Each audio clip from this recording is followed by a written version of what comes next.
Hello students, हम लोग class 12th commerce accountancy में अपना थर्ड चैप्टर चल रहा था, accounting for retirement and death of partner. ठीक है, जिसमें हमने जो थी जेएलपी का अपना ट्रीटमेंट चल रहा था। और मैंने कहा था जेएलपी हम तीन तरीके से यहाँ पे केस हमें बता रखे हैं। इंडिविजुअल का हमने कर लिया था कि जॉइंट लाइफ अगर पॉलिसी होती है तो किस तरीके से हम उसको ट्रीट करते हैं। अगर व्यापारिक व्यय माने, एक्सपेंसेज माने, तो किस तरीके से हम उसकी अकाउंटिंग होने वाली है। इन्वेस्टमेंट माने तो किस तरीके से उसकी अकाउंटिंग होगी। हमने व्यापारिक व्यय मानते हुए किस तरीके से अकाउंटिंग होगी, उसकी एंट्रियां। और एक हमने एक क्वेश्चन किया था। अब इसी क्वेश्चन को हम लोग नेक्स्ट टाइप से अगर इन्वेस्टमेंट माने, अगर प्रीमियम जो है वो हम पेड कर रहे हैं उसको अगर इन्वेस्टमेंट माने तो उस केस में किस तरीके से अपनी एंट्रियां होगी। ठीक है, क्या क्या इसके कंसेप्ट होने वाले हैं। और इसी क्वेश्चन को हम उस इन्वेस्टमेंट मानते हुए भी करेंगे कि जॉइंट लाइफ पॉलिसी को अगर बीमा माने, इन्वेस्टमेंट माने तो किस तरीके से अपनी अकाउंटिंग होने वाली है। ठीक है, तो हम चलते हैं अपने नेक्स्ट टाइप में, जो बता रखा है कि जॉइंट लाइफ पॉलिसी जो है उसके प्रीमियम को अगर हम विनियोग माने, इन्वेस्टमेंट माने तो उसकी अकाउंटिंग कैसे होगी। ठीक है, तो अपना इसका जेएलपी का सेकंड कंसेप्ट हम लोग पढ़ रहे हैं कि जॉइंट लाइफ पॉलिसी को अगर हम इसको विनियोग मानते हैं तो कैसे इसकी अकाउंटिंग होगी। कि बीमा प्रीमियम जो है अपना, बीमा प्रीमियम जो है उसको विनियोग मानकर विनियोग मानकर लेखा, विनियोग मानकर उसका लेखा किस तरीके से होने वाला है। तो सुनिए, यहां पर विनियोग का मतलब क्या है। अब मैं आपको इसको एक्सप्लेन करता हूं कि यहां पर इन्वेस्टमेंट मानते हैं तो किस तरीके से, पहले थोड़ी थ्योरी देखिए, फिर हम इसकी अकाउंटिंग एंट्री देखते हुए, जनरल एंट्री देखते हुए हम इसके क्वेश्चन न्यूमेरिकल करेंगे। ठीक है, इसमें क्या होता है कि जो आपने प्रीमियम चुकाया है, कि इसमें जो प्रीमियम का भुगतान होता है, प्रीमियम के भुगतान को व्यापारिक खर्चा न मानकर, प्रीमियम के भुगतान को व्यापारिक खर्च न मानकर इसे क्या मानते हैं हम लोग, खर्च न मानकर इसे विनियोग मानते हैं, इसे विनियोग मानते हैं। ठीक है, तो इस हिसाब से जो भी हम लोग प्रीमियम का भुगतान करते हैं, जो भी प्रीमियम का भुगतान होता है, जो भी प्रीमियम की राशि का भुगतान करने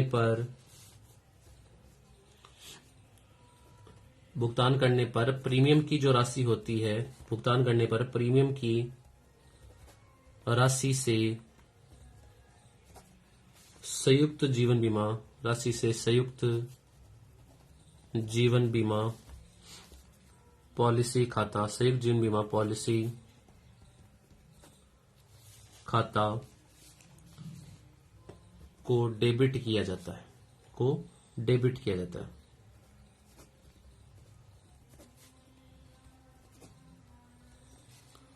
कि इसमें क्या होता है कि प्रीमियम जब चुकाते हैं तो वहां पर हमने क्या किया, प्रीमियम का भुगतान करने पर हम लोग क्या एंट्री करते थे। प्रीमियम का भुगतान होने पर अगर हम उसको मानते हैं क्या, कि अगर व्यापारिक व्यय मानते तो वहां पर अपनी क्या एंट्री हम लोग उसकी पोस्टिंग की थी, हमने की थी insurance premium account DR to bank.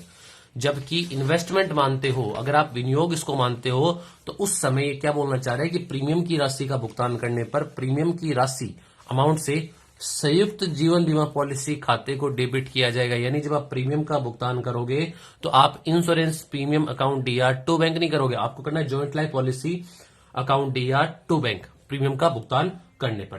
ठीक है, तथा इसे संपत्ति, विनियोग है तो इसे कहां दिखाएंगे, तथा इसे चिट्ठे में संपत्ति पक्ष में दिखाते हैं, इसे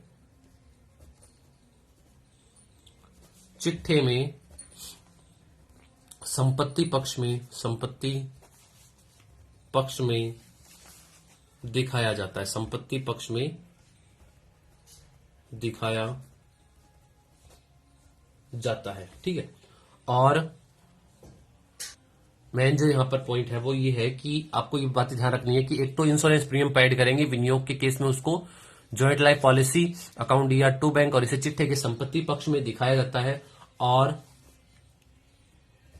प्रत्येक लेखा वर्ष के अंत में जो भी अकाउंटिंग ईयर एंड होगा, प्रत्येक लेखा वर्ष के अंत में संयुक्त पॉलिसी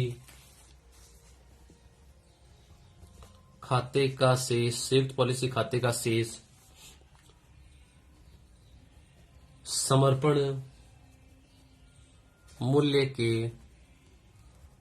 बराबर रखा जाता है। यानी जॉइंट लाइफ पॉलिसी का जो बैलेंस होगा वो आपको किसके इक्वल रखना है, वो आपको आपकी सरेंडर वैल्यू के इक्वल रखना है, समर्पण मूल्य के बराबर रखा जाता है। ठीक है, तो और बाकी जो अब डिफरेंस जो होगा, जो हमने कि जीवन बीमा, जो भी अपना संयुक्त जीवन बीमा पॉलिसी है, जो भी अपनी जॉइंट लाइफ पॉलिसी है, उसके खाते की राशि और जो सरेंडर वैल्यू है उसके अंतर को हम लोग पीएनएल अकाउंट से डेबिट कर देंगे। तो ठीक है, तो ये तो एक तो पॉलिसी खाते की राशि, एक तो जेएलपी जॉइंट लाइफ पॉलिसी खाते की राशि व समर्पण मूल्य के अंतर को लाभ हानि खाते में डेबिट कर दिया जाता है। ठीक है, बस ये लाइन इसमें इंपॉर्टेंट है जो आपको लिखवाई गई है कि प्रीमियम को भुगतान करने पर व्यापारिक खर्चा न मानकर अगर मुझसे इन्वेस्टमेंट माने, ठीक है, तो किस तरीके से अपनी अकाउंटिंग होने वाली है। तो प्रीमियम की राशि का भुगतान करने पर, ठीक है, प्रीमियम की राशि जब आप चुकाओगे तो आपको जॉइंट लाइफ पॉलिसी अकाउंट को क्या करना है, आपको यहां पर डेबिट करना है और इसे चिट्ठे में संपत्ति पक्ष में दिखाया जाता है, एसेट साइड में आपको दिखाना पड़ेगा। और प्रत्येक लेखा वर्ष के अंत में संयुक्त पॉलिसी खाते का शेष जो है वो समर्पण मूल्य के बराबर रखा जाता है, आपको सरेंडर वैल्यू के बराबर उसको रखना है। जॉइंट लाइफ पॉलिसी खाते की राशि वह समर्पण मूल्य के अंतर को लाभ हानि खाते से डेबिट कर दिया जाता है कि जो भी आपका जॉइंट लाइफ पॉलिसी खाता है और उसकी समर्पण मूल्य का जो अंतर होगा, बैलेंस कितना रखना है, सरेंडर वैल्यू के इक्वल रखना है आपको। बाकी का जो डिफरेंस अमाउंट है वो आपको पीएनएल से डेबिट कर देना है। ठीक है, तो अब हम इसकी एंट्रियां देख ले कि इसकी एंट्री क्या क्या होगी। तो वैसे तो एंट्री यहां पे समझ में आ रहा है कि प्रीमियम पे ऐड करोगे तो जेएलपी डेबिट होगा, ठीक है, फिर उसको पीएनएल से राइट ऑफ अपने करेंगे, यानी पीएनएल अकाउंट में ट्रांसफर करेंगे, फिर पॉलिसी की राशि आपको ड्यू होगी, फिर रिसीव्ड होगी और उसे पार्टनर्स में बांट देंगे। तो अपनी 5 एंट्री यहां पर बनने वाली है। फर्स्ट एंट्री देखते हैं कि क्या होगी। इन्वेस्टमेंट मानते हो तो फर्स्ट एंट्री क्या होती है। पहला, प्रति वर्ष प्रीमियम चुकाने पर, प्रति वर्ष प्रीमियम चुकाने पर, ठीक है, पॉलिसी जो आपने ले रखी है उसका प्रीमियम जो चुकाते हो, तो मैंने आपको कहा था इन्वेस्टमेंट मानते हो तो कौन सा अकाउंट डेबिट होगा, आपका होगा joint life policy, joint life policy account DR to bank account, लिख देंगे insurance premium paid, insurance premium paid, ठीक है, जो भी अपना अमाउंट दिया होगा वो लिख देंगे। सेकंड क्या होगा, सेकंड होगा प्रीमियम की राशि को लाभ हानि खाते में हस्तांतरण करना, कि प्रीमियम की राशि को लाभ हानि खाते में अंतरित करना या हस्तांतरण करना। ठीक है, तो खर्चा है एक तरीके से, इन्वेस्टमेंट जो भी है पीएनएल से राइट ऑफ करेंगे, PNL account DR to joint life policy, joint life policy account, ठीक है, premium transfer to PNL account, premium transferred to PNL account. Third देखते हैं, थर्ड क्या होगी, पॉलिसी की राशि जो है वो ड्यू होने पर, पॉलिसी की राशि ड्यू होने पर, तो पॉलिसी की राशि दे होने पर, पॉलिसी की राशि दे होने पर, ड्यू होने पर, क्या एंट्री होगी? एंट्री होगी insurance company account DR, insurance company account DR to joint life policy account. ठीक है, policy amount due, policy amount due. Fourth में चलते हैं। पॉलिसी की राशि प्राप्त होने पर, ये तो ड्यू हो चुकी है, अब आपको पॉलिसी की राशि प्राप्त होने पर क्या एंट्री होगी? तो उस समय जो अपनी एंट्री होगी वो होगी bank account DR,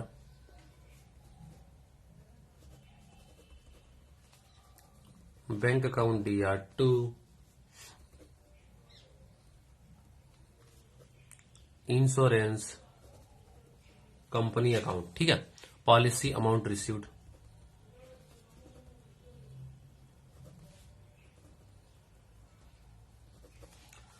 policy amount received. उसके बाद पॉलिसी की राशि सभी संदर्भों में बांट देंगे। तो बीमा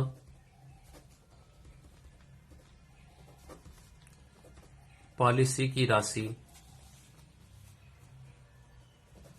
सभी साझेदारों में बांटने पर एंट्री होगी joint life policy account DR, joint life policy account DR to all partners capital account. ठीक है, पॉलिसी अमाउंट डिस्ट्रीब्यूटेड, नरेशन लिख देंगे, पॉलिसी अमाउंट डिस्ट्रीब्यूटेड। तो ये मैंने आपको बातें बताई थी कि प्रीमियम मानते हो, विनियोग मानते हो, तो प्रीमियम पे ऐड करते हो उस समय कौन सा अकाउंट डेबिट होगा? Joint life policy. फिर उसके बाद आपकी पॉलिसी जो है, जो प्रीमियम पे ऐड किया है उसको P&L से मतलब ट्रांसफर करने की एंट्री, पॉलिसी का अमाउंट ड्यू होगा। ठीक है, और पैसा मिलने की एंट्री और पैसा जो है पार्टनर्स में बांटने की एंट्री। तो 5 अपनी एंट्री होने वाली है। बस इतना इसमें ध्यान रखना है कि जो अमाउंट आप P&L से राइट ऑफ करते हो वो जो पॉलिसी अमाउंट जो बता रखा है कि आपको लेखा वर्ष के अंत में संयुक्त बीमा पॉलिसी खाते का शेष समर्पण मूल्य के बराबर रखना है, और बाकी जो डिफरेंस अमाउंट है वो आपको P&L से डेबिट करना है या राइट ऑफ करना है। ठीक है, अब हम चलते हैं न्यूमेरिकल क्वेश्चन में। जो हमने न्यूमेरिकल क्वेश्चन जो था, जो मैंने बताया था कि इसी क्वेश्चन को हम लोग तीनों केस में करने वाले हैं। दोबारा क्वेश्चन देख लो। 3 पार्टनर है, Ram Shyam Mohan, profit sharing ratio हमें बता रखा है। ठीक है, इन पर जो था, एक सेकंड रुकिएगा, सॉरी, ये क्वेश्चन अपना JLP का कि ABC 3 पार्टनर है जिनका लाभ हानि अनुपात 2:2:1 है। फर्म ने सभी साझेदारों के जीवन पर 80,000 रुपए की जॉइंट लाइफ पॉलिसी ले रखी है, 1 अप्रैल को ली है। प्रीमियम कितना है? 6,000 रुपए। 1 जून 2016 को C की मृत्यु हो जाती है। पॉलिसी का समर्पण मूल्य ये है। आपको व्यापारिक खर्च मानते थे उस समय मैंने बताया था किस तरीके से अकाउंटिंग होने वाली है।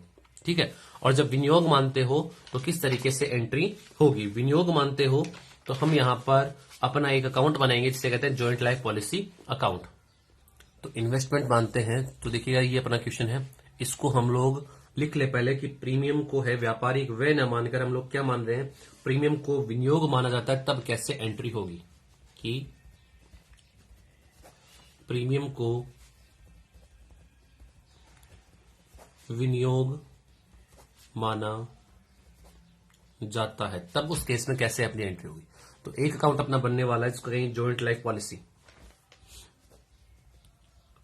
Joint life policy account, debit side और अपनी क्रेडिट साइड। ठीक है, फॉर्मेट बना लें, डेट पर्टिकुलर, ठीक है, JF amount, date particular JF और अमाउंट। ठीक है, date particular JF amount, date particular JF amount.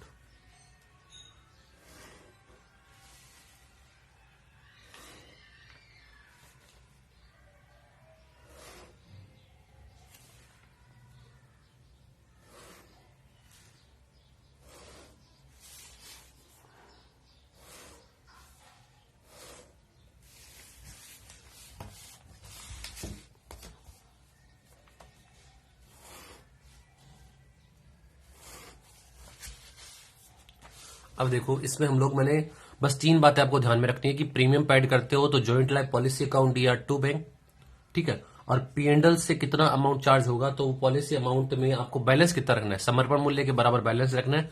बाकी का जो डिफरेंस है वो पीएनडल से राइट ऑफ कर देंगे, पीएनडल अकाउंट में ट्रांसफर कर देंगे। किस दिन स्टार्ट करते हैं।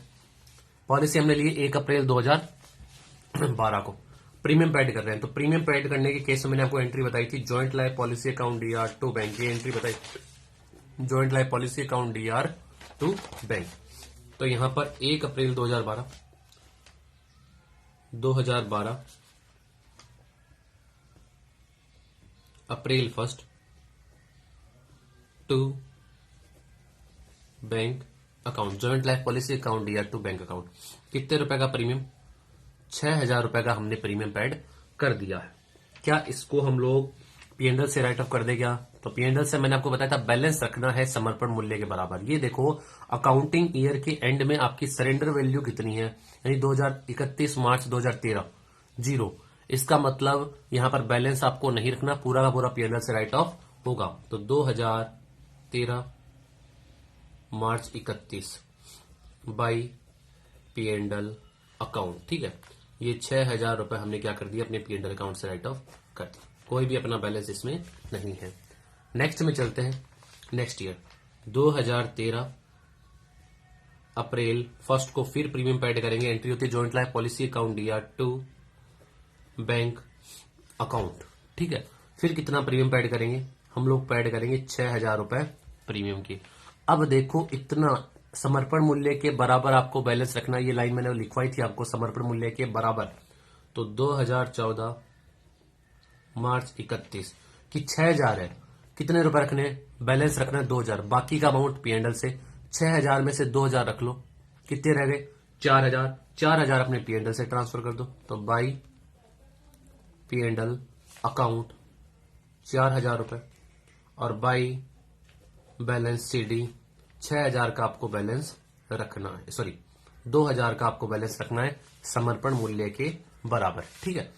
तो ये अपना 6,000, इस तरफ भी 6,000, ये जो बैलेंस था ये नेक्स्ट ईयर ट्रांसफर हो जाएगा। 2014 अप्रैल 1 to balance BD, to balance BD कितने 2,000, ठीक है। फिर प्रीमियम पे ऐड करेंगे टू बैंक। आपको डेट कब हुई है वो डेट इंपॉर्टेंट ध्यान रखना, 1 जून 2016 को। फिर हमने प्रीमियम पे ऐड कर दिया जेएलपी अकाउंट दिया टू बैंक, ये हमने 6,000 का प्रीमियम। फिर देखेगा 2015 मार्च 31 कि हम लोग कुछ पैसा तो बाई पीएनडल अकाउंट और बाई बैलेंस सीडी, मैंने आपको कहा था कि समर्पण मूल्य के बराबर बैलेंस रखना है। तो ये देखो 2015 में समर्पण मूल्य कितना है 4,000, आपको 4,000 तो इसमें बैलेंस रखना है। टोटल इसका बैलेंस कितना था 8,000, मतलब टोटल कितने 8,000, 8,000 में से 4,000 तो बैलेंस रखना है, बाकी डिफरेंस अमाउंट पीएनडल से पीएनडल में ट्रांसफर कर देंगे। ये 4,000 रुपए हमने पीएनडल में ट्रांसफर कर दिए, ठीक है।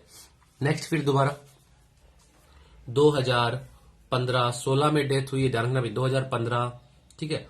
अप्रैल 1 टू बैलेंस बीडी, बैलेंस कितना है, बैलेंस 4,000, ये हमने रिकॉर्ड कर दिया 4,000।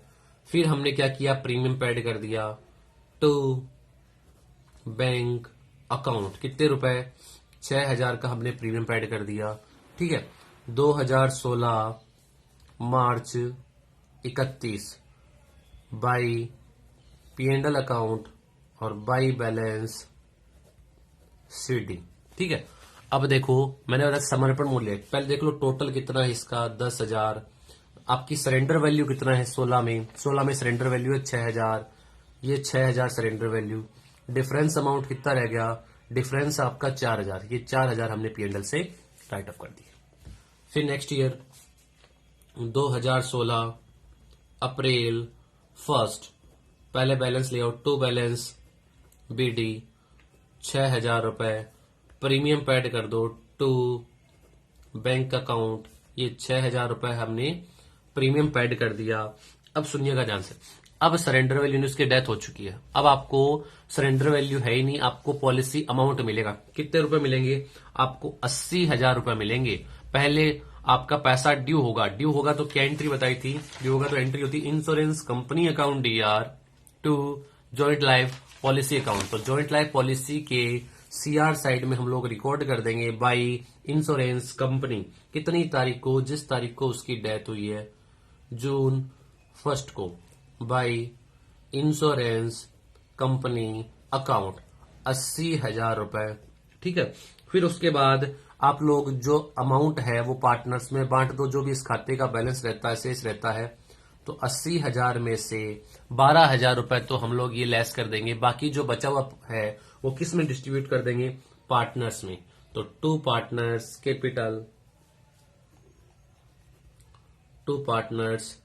कैपिटल ए, बी और सी। कितना अमाउंट रहेगा? इसमें से 12,000 लेस कर देंगे तो अपना आएगा 68,000। ठीक है। इसमें से 12,000 लेस कर दिया, कितना आ गया? 68,000 रुपए। इसको बांट देंगे पार्टनर्स का जो भी लाभ हानि विभाजन अनुपात है। कितना था? 2:2:1। इसमें सी का कितना आएगा? 68,000 में 2:2:1 यानी 1/5, 5 एकम 5, 5 15, 30, 13,600 और इनका आएगा 27,200, 27,200। ठीक है। ये जो था अपना जॉइंट लाइफ पॉलिसी अकाउंट जो है वो क्लोज हो चुका है। ये अपना जॉइंट लाइफ पॉलिसी अकाउंट जो था, अगर विनियोग मानते हैं तो किस तरीके से एंट्री होगी, बस ये इतना आपको ध्यान में रखना है कि विनियोग मानते हैं तो कैसे अपनी अकाउंटिंग होने वाली है। तो प्रीमियम जब ऐड करते हो तो उस समय कौन सा अकाउंट डेबिट होगा? Joint life policy account debit होगा। समर्पण मूल्य के बराबर आपको बैलेंस मेंटेन करना है। बाकी जो डिफरेंस रहता है खाते का शेष वो हम पी&एल में ट्रांसफर कर देंगे। ठीक है।